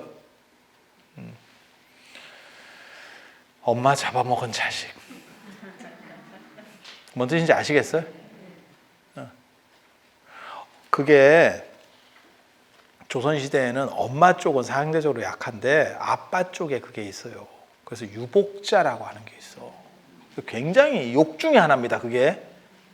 그러니까는 임신한 상태에서 아버지가 돌아가신 상황이죠. 그걸 유복자라 그러잖아요. 근데 유복자가 저게, 그러니까 그 할머니 입장에서 뭐라고 나중에 얘기하냐면 저게 지혜비 잡아먹은 자식 이렇게 얘기한다고. 그런 표현 어렸을 때 못 들어보셨어요? 아들이면 할머니가 그 얘기를 못해. 손자니까. 손자한테 할머니는 밥이거든. 근데 그게 딸이잖아. 무진장 듣습니다. 그 얘기를. 무진장 듣습니다. 여러분 세대만 하더라도 그런 얘기를 막 하던 세대는 아닌데, 저도 어렸을 때 그런 얘기를 들었었어요. 내가 들었다는 게 아니고 다른 사람들이 하는 걸. 아니 여러분 안 들어보셨어요? 그죠? 그런 얘기들을 하죠. 지혜비 잡아먹은 자식. 이렇게. 근데 그걸 듣는 사람 입장에서는 너무 황당할 거야. 내가 뭐 의지대로 한 것도 아니고. 엄마가 낳다가 죽었어요 하면 내가 인과관계가 있지. 나한테 어느 정도 인과관계가 있지. 하지만 사실 아버지하고는 뭐 어쩌라고. 아니 막말로 얘기해서 그거 어쩌라고. 누구는 임신되고 싶어서 됐냐? 아니 그렇게도 생각해 볼 수 있지만 좀 그렇지. 근데 이 인도 쪽에는 엄마에 대한 효를 강조하는 부분이 있어요. 그게 인도 효하고 중국 효의 특징이에요. 중국 효는 아버지를 강조합니다. 아버지를 강조합니다. 그래서 아버지 날 낳으시고 어머니가 날 기르셨다. 아버지가 낳지도 않았는데, 예, 그렇게 배우는 거예요. 그리고 혈통도 아버지를 따르는 거고, 아버지를 날 낳았다라고 하는 얘기가 뭐냐면 북의 씨족제, 나의 성을 계승한다라고 하는 거예요. 남자의 성을 계승한다. 그 얘기를 하는 거예요, 사실은. 그래서 중국 쪽에서의 효라고 하는 건, 동아시아에서의 효라고 하는 건 전부 아버지 중심입니다. 그러니까 아버지가 엄마를 바꿔버렸어. 끝입니다. 어디서도, 왕실에서도. 그게 패비운씨 사건 뭐 이런 거잖아요. 그 새로 엄마를 들여가지고, 야, 오늘부터 얘가 엄마야. 이러면 엄마? 이렇게 가는 거지. 이게 뭔가? 이렇게. 사도세자나 이런 비슷해요. 그 엄마하고 몇 살 차이 안 난다니까? 사도세자하고 엄마하고 몇 살 차이 안 나. 영조가 오래 살면서 저걸 드리니까, 후처를, 젊은 사람을 드리니까, 그렇다고 후처를 할매를 드릴 수는 없잖아. 내가 왕이고 오래 살았으니까 그러면 할매부터 시작할까? 60을 간택 이러는 나이로 할까? 60의 처녀가 어딨냐 그 시절에. 생각해보면. 그렇게 가는 거죠. 그렇게 가는 거죠. 그래서 여기는 엄마는 아버지가 띄었다 붙여서 할 수 있는 권한이 있잖아요. 아니, 맞잖아요. 이혼하고 그냥 새로, 요즘은, 요즘 얘기하는 게 아니고 옛날 얘기하는 거예요. 막 지 멋대로 막 띄었다 붙였다 하잖아. 그런데 인도는 달라요. 효 문화가 여성 중심입니다. 그래서 오역죄에서도 어머니를 죽인 죄가 아버지를 죽인 죄보다 앞에 나와요. 그게 더 나쁜 죄라고 생각해요. 그리고 부모 원중경에서도 어머니에 대한 효입니다. 잘 기억해봐. 부모 원중경 아세요? 부모 원중경 스토리를 가지고 양주동 선생이 노래를 지은 게 어머니 은혜입니다. 어머니 은혜. 그 어머니 은혜를 지어놨더니 아버지들이, 야, 그런 게 어딨어. 그 어머니 은혜를 바탕으로 어머니 날이 만들어졌거든요. 그래서 그런 게 어딨어 라고 하는 바람에 어버이날로 바뀌었고, 하지만 그 노래는 그대로 계승돼 있기 때문에 우리가 어버이 은혜를 부르다 보면 진자리 마른 자리 가라누시고 뭐 어쩌고 저쩌고 나오는 것들이 다 엄마 스토리라. 아빠 스토리가 없고, 아빠는 수탉이고, 아빠는 등장을 안 해. 아니 이 얘기를 봐봐. 어버이 은혜 노래 가사를 이렇게 상기해 보면 아빠 공간이 없어요. 그래서 인도는 엄마에 대한 건갑다 라는 생각을 하게 되는 거죠. 그리고 이런 거 내가 밝혔다니까. 인도의 효는 어머니에 대한 효다 라고 하는 걸 내가 밝혔다니까. 이게 효의 특징이에요. 인도 효의 특징. 우란분절 때도 봐봐. 청제 부인 목건년의 엄마잖아. 아빠는 어디 갔는지, 지옥에 갔는지 어디 갔는지 몰라. 스토리가. 엄마야, 엄마. 나 엄마 건질래? 이러면서 엄마 찾아서 한마리로 가는 게 아니오. 그게 엄마 찾아서 한마리의 원조가 목건년이라니까. 지옥도 가고, 막 아기 세상도 가고, 그랬더니 엄마가 막 워낙 이상한 짓을 많이 해서. 그래서 무슨 얘기를 우리가 우란분경이나 목련경을 통해서 뭘 할 수 있어? 인생 편하게 살려면 보험을 하나 들어야 된다. 그리고 보험 중에서 제일 좋은 보험은 아들이다. 이게 무슨 개똥 같은 결론이야. 아니 그렇게 스토리가 엄마 구하는 얘기잖아요. 지장경도 봐봐. 엄마 구하는 스토리예요. 아빠 구하는 스토리가 아니에요. 동아시아 같았으면 무조건 아빠를 위해서예요. 순임금이 대효라고 불리는데 아버지가 또라이입니다. 약간 거기에다 계속 맞춰주고 있는 거예요. 아버지가 죽이려고 해도. 아버지가 고수라고 하는 사람이에요. 그래서 아버지가 자기를 죽이려고 그래. 왜? 후처가 들어왔는데 거기에 자식이 생겼어. 그래서 전처 자식이야. 그러다 보니까 우리 선생님이 그런 얘기할 때 되게 재밌었는데, 고수가 이렇게 봤는데 이제 저 후처 자식도 이만큼 큰 거예요. 근데 이게 스토리가 그렇잖아. 예전 사회에서 장남이 있는데 그건 전처 자식이고 전처는 죽었어. 그리고 후처를 들였는데 자식이 낳았어. 그럼 엄마 입장에서는 당연히 얘가 낫지. 내 자식이 낫지. 왜? 쟤만 없어지면 재산이 이렇게 내려오는데 장자승계니까. 아니 뭐 어떤 뜻인지 아시잖아요. 그래서 요즘도 뭐 결혼하고 뭐 이렇게 하는데 전처 자식이 많은 집에는 뭐 안 낳겠다 이렇게 각서 쓰고 들어가는 집도 있고 있어요. 아니 맞잖아. 예. 네. 그래서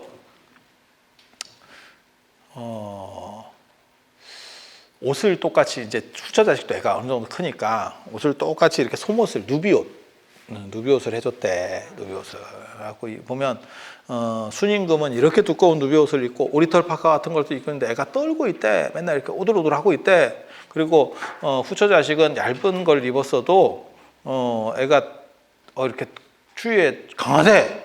그러니까 고수가 아유 저 부실한 놈 이랬다는 거예요. 근데 그게 이유가 있는 게 후처가 자기 자식 옷에는 명주솜 풀솜을 넣고 명주솜을 넣고 명주솜 뭔지 아시죠? 비단 이렇게 해가지고 솜처럼 이렇게 넣으면 그건 따시거든 되게. 그리고 순임금 옷에다는 갈대를 칼대 이렇게 보면 약간 털같이 생겼잖아. 그거 넣는데 그러니까 보온에서 이게 완전 차이가 나는 거예요. 그러니까 이놈은 오돌오돌 떨고 있는 거고 그래갖고 쟤는 좀 부실해서 그래요. 계속 이제 베개밑송사. 그래서 순임금을 결국 아버지가 죽이려고 두 번이나 시도를 합니다. 그런데도 순임금이 끝까지 따르면서 울면서 따랐다라고 하는 게 그래서 효자라고 하는 거예요. 엄마에 대한 거는 이런 반푼도 없고 순임금 엄마에 대한 얘기는 아무것도 안 나오고 그러니까 인도하고 중국이 정반대 행사를 하고 있는 거예요. 그리고 봐봐 저 관무량수경에 보면 관무량수 서품에 보면 그게 뭐냐면 그런 걸 보고 왕사성의 비극이라 하거든요. 왕사성에서 빈비사라 왕이 그렇게 대단한 왕인 빈비사라 왕은 진짜 100번을 칭찬해도 될 정도로 굉장히 대단한 사람이에요. 굉장히 어질고 부처님한테도 굉장히 잘했고 이러던 사람인데 아사세 왕이 아버지가 그때 옆에서 이제 저 제바달다가 부추기거든요. 뭐라고 부추기냐면 너네 아버지는 덕이 있고 사람이 너무 좋고 정치도 잘하고 이렇게 하기 때문에 장수할 거다. 장수할 거다. 나이 차이도 얼마 안 나는데 넌 왕 하겠냐? 이렇게 바람을 넣는다고. 그래서 친위 구테타가 일어나는 거예요. 그러니까 못 막아요. 내 옆에 놈이 내 아들이 내가 믿고 있었는데 그 카이사르 죽을 때하고 똑같은 거지. 브루투스 너마저도 이걸 당한 거지 한마디로 얘기해서. 그것도 친아들한테. 그래서 유폐가 되고 결국 이제 뭐 죽게 되고 이렇게 하는데 그 엄마가 위제이 부인이잖아. 그러니까 부인이 위제이 부인이잖아. 그 빈비사랑 마누라가. 그래서 이제 엄마가 몸 안에다가 이렇게 뭐 이렇게 먹을 거를 붙여간대. 뭐 말로는 무슨 뭐 여기다가 뭐 몸에다 붙였다 하는데 그냥 대충 가져갔을 거예요. 그래도 왕비 몸을 수색할 수가 없잖아. 군사가 어떻게 왕비 몸을 더듬어? 더듬다가 날라가려고.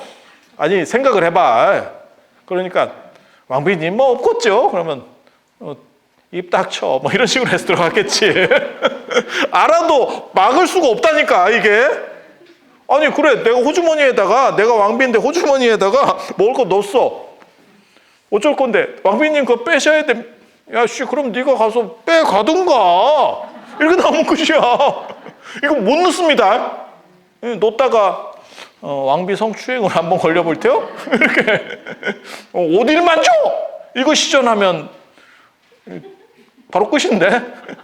오늘날도 비슷한데. 그래서 경찰이 여자를 못 잡는다는 거 아니에요. 그게 여경을 뽑는 이유 중에 하나라는 거잖아요. 여자를 체포를 못 한대. 어디를 만져를 시전하면. 그러면 어디를 만져야 잡을까? 옷 잃은 거는 만져야 잡는 거 아니요? 수갑을 허공에서 채울 수는 없잖아. 그렇게 되는 거지. 근데 왕비 몸을 만지겠어요. 그게 말 같지도 않은 거지. 예. 그러니까 계속 먹을 걸 넣어줬고, 먹을 걸 넣어줘서 이제 살게 해준 거지. 그 스토리 다 들어봤잖아요. 한 번 정도는.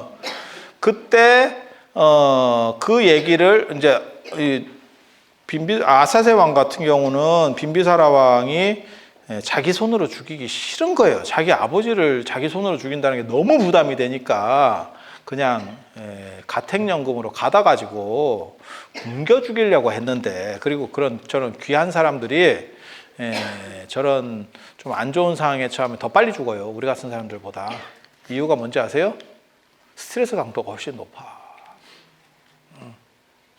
물론 뭐 우리나라 대통령들 보면 그런 것 같지는 않더라. 정점을 찍고 들어갔는데도 건강하게 해서 나오던데? 툭 털면서 이게 인간 승리인가? 그런데 귀하게 큰 사람들은 원래 한국 재벌들도 그렇대요. 그러니까 재벌들이 제일 무서워하는 게 깜빵 들어가는 거래요. 돈으로 때우는 거는 버티는데, 그러니까 그 사람들 깜빵이 우리보다 잘 살아요. 그 사람들 깜빵이 우리보다 잘 산다니까? 그런데도 그렇게 묶여 있다는 자체가 너무 힘들대. 이해는 되지. 왜냐면 워낙 있고 편하게 사는 사람이니까. 그래서 스트레스를 많이 받는 거죠. 그래서 깜빵 한번 들어간 재벌들은 말 잘 듣습니다. 들어갈 상황에 처하면 사람이 바뀝니다. 그래서 한 번씩 들어가신 분들이 기민해져요. 이런 걸 보고 교육 효과라고 하는 겁니다.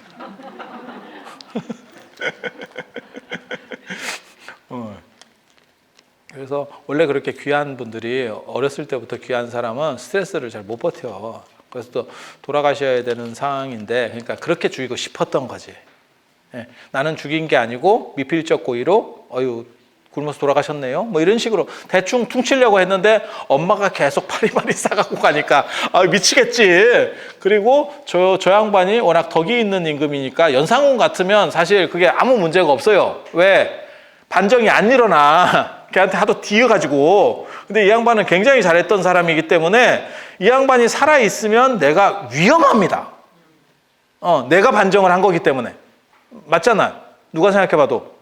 그러니까 어떻게 되냐면 이게 엄마가 내 등에 칼을 꽂는다 이렇게 생각하는 거지. 엄마 입장에서는 자식도 자식이고, 근데 빈비사랑은 진짜 잘했는가 봐. 보통은 이런 상황이 닥치면 엄마가 아들 편을 들어요. 아들 편 들어. 몰라, 여러분들은 남편 편을 들지 모르겠는데 아들 편 듭니다. 그거 저 한중록에도 나오잖아. 한중록. 저 어렸을 때 그 한중록 보면서 굉장히 그 대목을 굉장히 슬프게 읽었었거든요. 영조가 사도세자를 죽이려고 너 나와라 한 거예요. 근데 사도세자도 이제 눈치가 있지. 사도세자가 좀 이렇게 영민했던 사람이거든요. 기록에 보면 어렸을 때 굉장히 영민했거든요. 근데 아버지가 너무 이제 세니까 약간 애가 좀 획가닥 한 거는 맞아.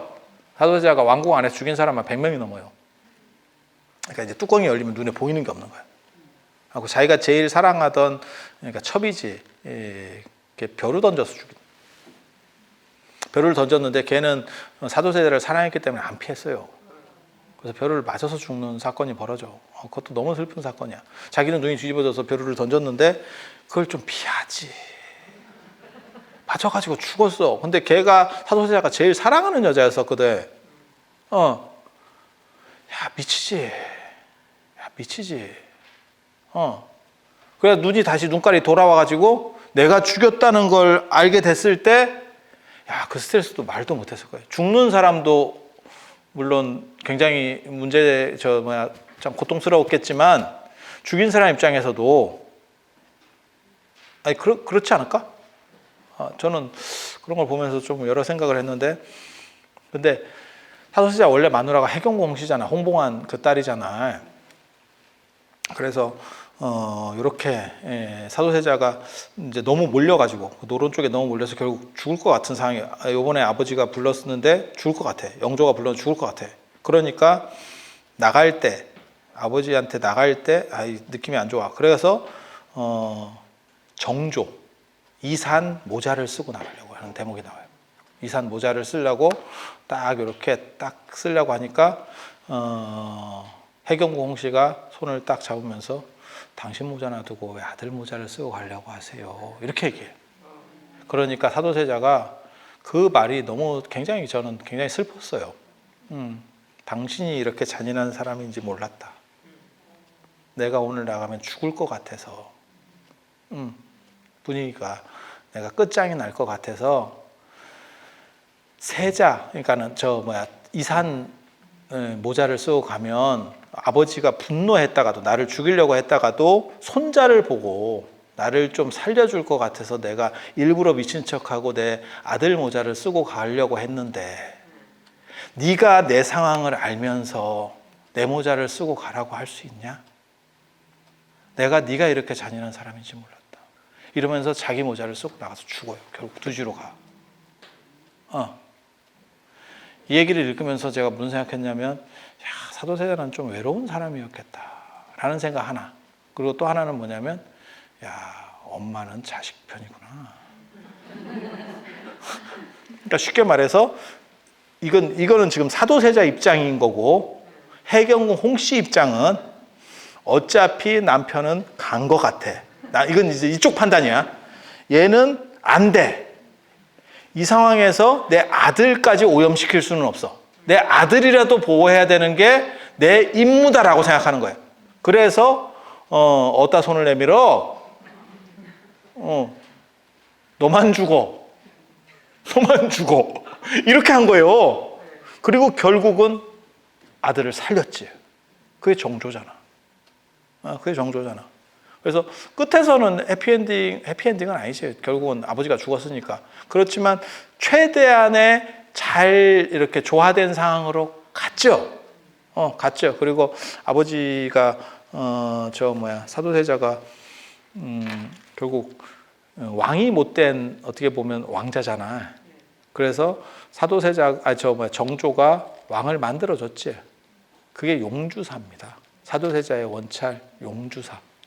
용이 구슬을 물었다는 얘기는 승천한다는 뜻이에요. 그래서 진짜 그런 꿈을 꿨는지 어쩐지 몰라. 원래 능침사찰은 그러니까 왕 무덤 거기 가면 수원 화성에 가면 육릉 건능이라서 사도세자 무덤하고 그 다음에 정조 무덤이 같이 이렇게 나란히 있어요. 나중에 기회 되시면 한번 가보시죠. 거기서 사도세자 무덤이 최고 명당입니다. 조선 최고 명당. 음택지 중에서 한양 근처에 있는 최고 명당. 방 80리 안에만 한양을 중심으로 해서 80리 안에만 무덤을 쓸 수 있기 때문에 거기서 최고 무덤자리 세종대왕 무덤자리하고 사도세자 무덤자리입니다. 참고로 그냥 알아두세요. 그리고 사도세자 무덤자리는 백리입니다. 그래서 무덤을 못 써서 나중에 정조가 왕명으로 거기를 80리로다가 줄여버려요.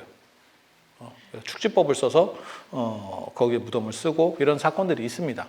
그리고 능침원찰이라고 하는 건 뭐냐면 자기 아버지의 그러니까는 그 왕의 죽은 선왕이든지 뭐 왕족이든지 그 사람의 명복을 빌어주는 사찰을 짓는데 대부분 그거는 봉자, 봉은사, 봉선사 하듯이 이런 게 들어가요. 안 그러면 나라국자가 들어갑니다.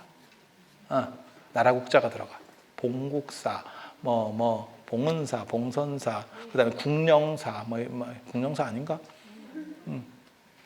그래서 그런 식으로다가 이렇게 들어가는 게 특징인데 사도세자가 정조가 그렇게 얘기해요. 그냥 지가 지어낸 말 같기도 하고 내가 보기에는 약간 꼬롬하거든. 그 절을 짓고 아버지를 위해서 절을 짓고 잠이 이렇게 이장을 하고 나서 절을 이제 짓고 이렇게 잠이 들었는데 꿈에 용이 여의주를 물고 승천하더래. 그래서 용주사라고 하라고 했다. 태몽 아니요? 근데 너무 상황이 딱 드라마틱하게 왔잖아요. 그래서 아버지를 신원해 주는 걸 가지고 그러니까 원한을 풀어주는 걸 가지고 자기가 스토리를 만들었을 수도 있겠다라는 생각은 해요. 왜냐면 아우가 너무 잘 맞으니까. 아우가 너무 잘 맞으니까. 그래서 우리 아버지는 이제 왕이 된 거야. 그렇게 해서 끝난 게 아니야. 라고 신하들에게 보여주는 거예요. 그런데 문제는 그게 객관적으로 존재했던 사실이 아니고 내 꿈에. 내 꿈에. 이거 조금 냄새가 나잖아? 여러분들은 이제 이런 거를 이렇게 기록에 나오면 여러분들은 잘 믿으시고, 우리 같이 이제 공부하는 사람은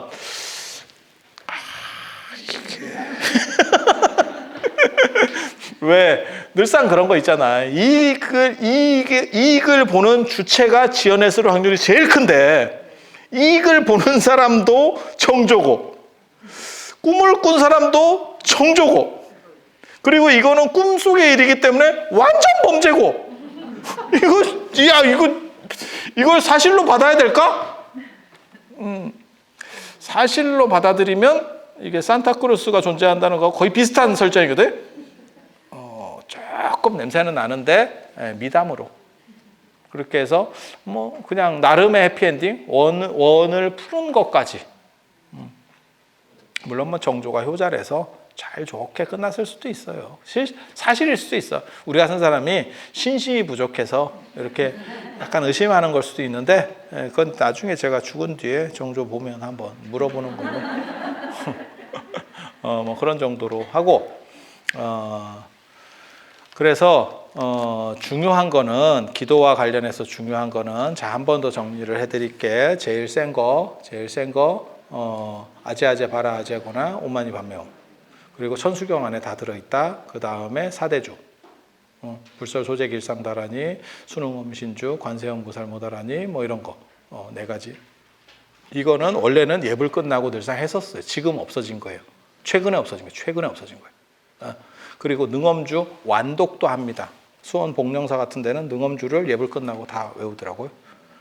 그리고 성철 스님도 아마 능엄주 외우는 걸 제가 알기로는 많이 권했던 걸로 알고 있습니다.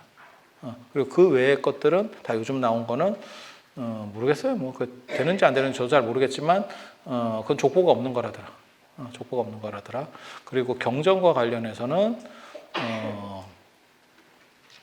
마하바냐 바라밀, 제일 많이 하는 건 마하바냐 바라밀이 원톱이라더라. 그리고 명호와 관련해서는 관세음보살, 그 다음에 두 번째가 지장보살이고, 부처님 이름들은 생각보다 잘 안 부른다더라. 그리고 부처님 이름을 잘 안 부르는 이유 중에, 석가모니 부처님 이름을 안 부르는 이유는 그분이 열반하셨기 때문에 영험학가라고 하는 생각, 그리고 그거는 초기 불교에서부터, 인도에서부터 계속 얘기들이 좀 오락가락 했었다더라. 그리고 실제로 부처님은 평정성을 가진, 살아계시더라도 평정성을 가졌기 때문에 누군가를 막 이렇게 구원해 주기보다는 평등하게 대하기가 쉬운 거죠. 공평한 사람. 그래서 이것 좀 들어줘요. 이렇게 한다고 해서 안 들어준다는 거죠. 근데 관세음 보살은 슬픔이 있기 때문에, 그건 중생에 대한 연민이에요. 그래서 들어달라고 하면 들어주기 때문에 그 관세음 보살한테 매달리는 게 낫겠다. 같은 값이면 약발 받는 대로 간다.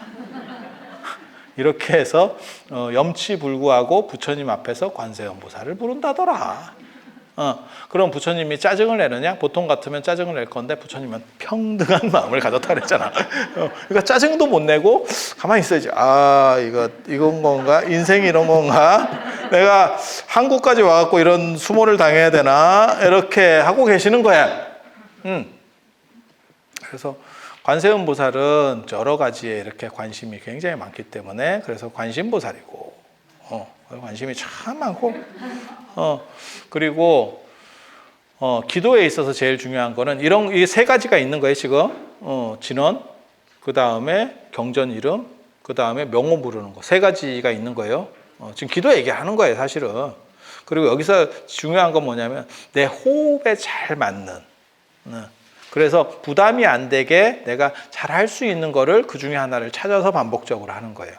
그러면 호흡 리듬과 나의 어떻게 보면 내가 하는 뭐 그게 진원이 됐든 불보살 명호가 됐든 뭐 경전 이름이 됐든 마하바냐 바라밀이 좋든 그렇게 해서 그게 단순 반복적이면서 호흡과 잘 맞아 들어가면 내가 연불산매로 넘어가요.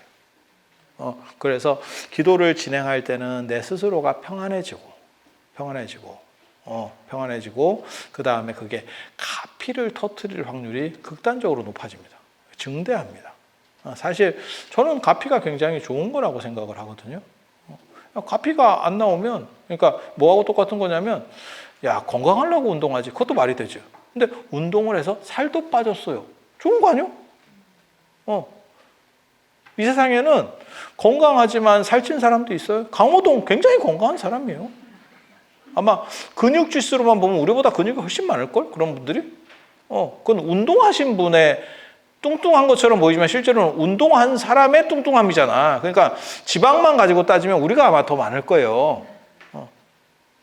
제가 이렇게 촬영하면 굉장히 뚱뚱하게 나오는데 안 뚱뚱해. 나 진짜. 왜 자꾸 나한테 개 이름 흐른다 뚱뚱하다 이러는지 모르겠어. 이거 물광 피부야. 그리고 그냥 보통 아니요? 제가?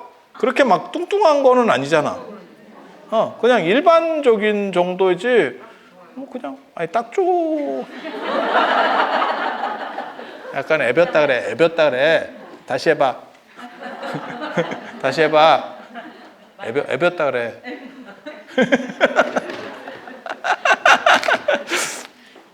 그래서 저 카메라로 찍으면 다 크게 나온다. 기본 선풍기 모드가 내장돼 있어. 그래서 이렇게 커져. 그래서 연예인들 진짜로 보면 뭐 CD로 얼굴이 가려져요. 앞으로는 CD로 가려진다는 얘기가 뭔지도 모를 거야. USB로 가려져요. 이렇게. 여러분 어렸을 때만 해도 얼굴이 크면 선풍기 같다 그랬고, 작을 때는 CD로 가려진다 그랬고, 근데 CD도 지금 다 없어졌잖아. CD가 어디 있어? CD가 어디 있어? 아니 그렇잖아.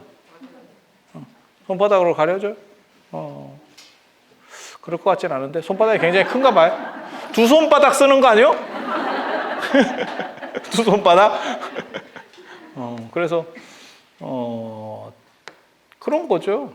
그래서 실제로 이렇게 보면 연예인들은 굉장히 작고 약간 소두증 같이. 그리고 그냥 정상인들은 되게 크게 나와요. 그리고 우리는 머리가 좀 작게 보여야 돼, 원래는. 왜? 한꺼풀 밀었잖아. 그래서 원래는 더 작아야 돼. 그래서 기도와 관련해서는 내 호흡과 맞는 게 굉장히 중요하다. 그리고 내 호흡과 맞아서 하면 그게 점점 내 의식들이 이렇게 안정이 되고 끊어지면서 명상 상태 비슷하게 가는 거고, 그래서 염불, 부처님을 생각하는 어떻게 보면 삼매와 같은 식으로다가 그런 거 보고 이제 연불삼매, 그다음에 일상삼매까지 행동하는 데까지 안정적으로 쫙 깔려서 가는 거예요. 마치 비싼 차가 고속도로를 달리듯이 쫙 깔리면서 가는 거예요. 그렇게 안정적으로 그렇게 하면 그게 이제 연불이 잘 되는 거고, 그래서 저는 늘상 얘기하는 게 센 것도 중요하지만 여러분들 호흡에 맞는 게 참 중요합니다. 이런 얘기를 해드려요, 실제로. 그래서 내 호흡과 잘 맞게 리듬적으로 잘 맞는 그거는 몇 가지를 해보면서 찾아야 돼. 그리고 그렇게 되면 내가 오롯이 되기 때문에 그 에너지가 확장되니까 가피가 터질 확률이 커지는 거예요. 뭐하고 똑같은 거냐면 내가 이 세상에는 라디오나 텔레비로 얘기하면 여기 지금 주파수가 다 있는 거죠, 사실. 우리가 수상기가 없으니까 못 듣는 거지. 맞잖아요? 아니 뭐 TV나 라디오 필요 없고 그냥 핸드폰이라고 생각해 봅시다. 그러면 여기도 유튜브 신호나 뭐 이런 게 다 나오고 있는 거죠. 그러면 우리가 단말기를 켜고 그걸 누르면 애가 잡잖아. 맞잖아. 그 신호를 잡는 거잖아. 신호를 쏴주는 것도 중요하지만 잡는 거에서의 순일성이라는 게 굉장히 중요해. 잡을 자세가 됐냐? 잡을 자세가 됐냐? 그래서 내가 연불을 한다라고 하는 것이 규칙적으로 딱 이렇게 호흡과 맞춰서 통일이 되면 그게 저 신호를 훨씬 세게 잡아요. 그러면 가피가 터지는 겁니다.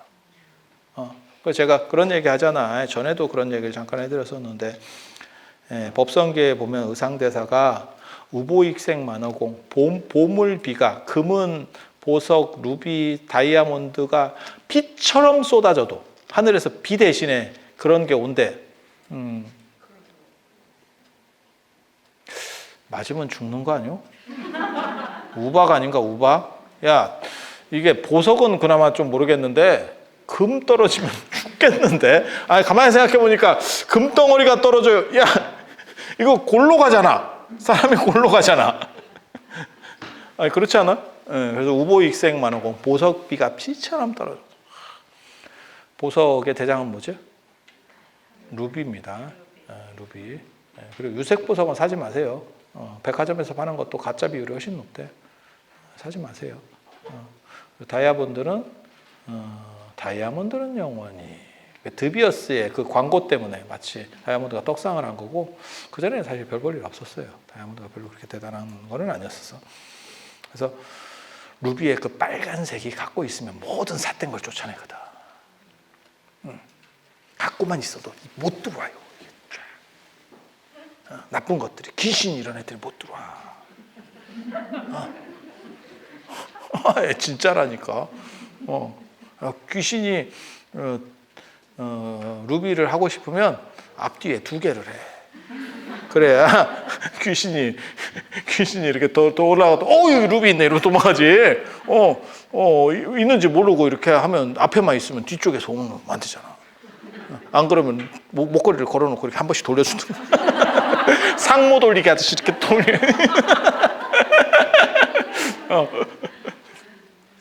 그래서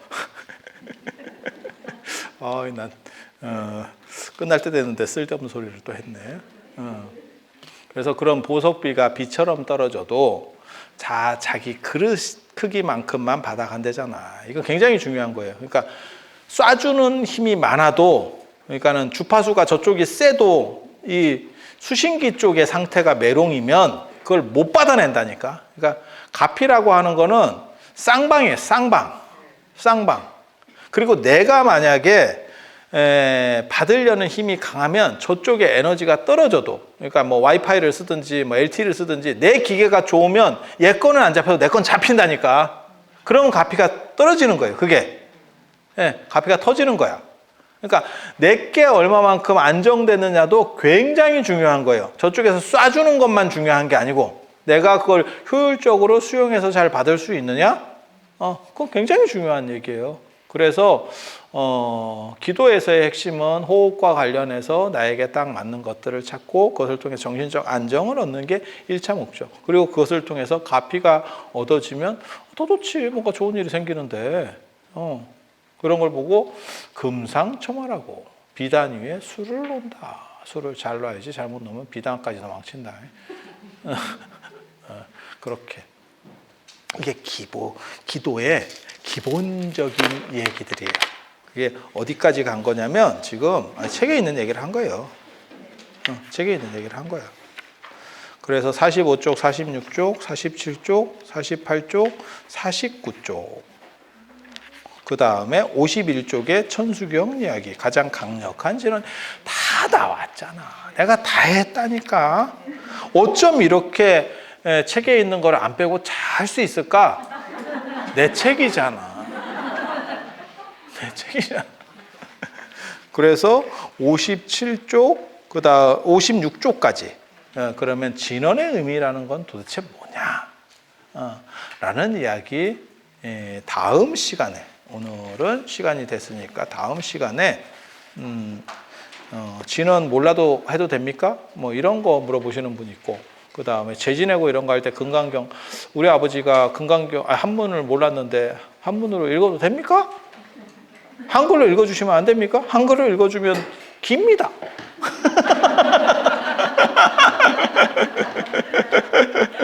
그래서 그런 것과 얽힌 이야기들, 왜 그렇게 해도 되고 왜 이렇게 처리를 하고 있는지, 뭐 천수경이든 사시불공 이런 거 참석해 보면 못 알아듣는 말이 80%는 못 알아들어. 야, 이게 뭔 소리고? 아니 그렇지 않아? 못 알아듣는데 비율이 너무 높아. 중간중간에 못 알아들어야지. 이건 그냥 고등어 가운데 토막은 다 못 알아들어. 머리하고 꼬리만 알아. 이게 뭔가 싶은 그 얘기를 해드리도록 하겠습니다. 자, 그러면 오늘 이상 마치고 다음에 또 배울 수 있도록 그렇게 하겠습니다. 자, 들어줘서 감사합니다.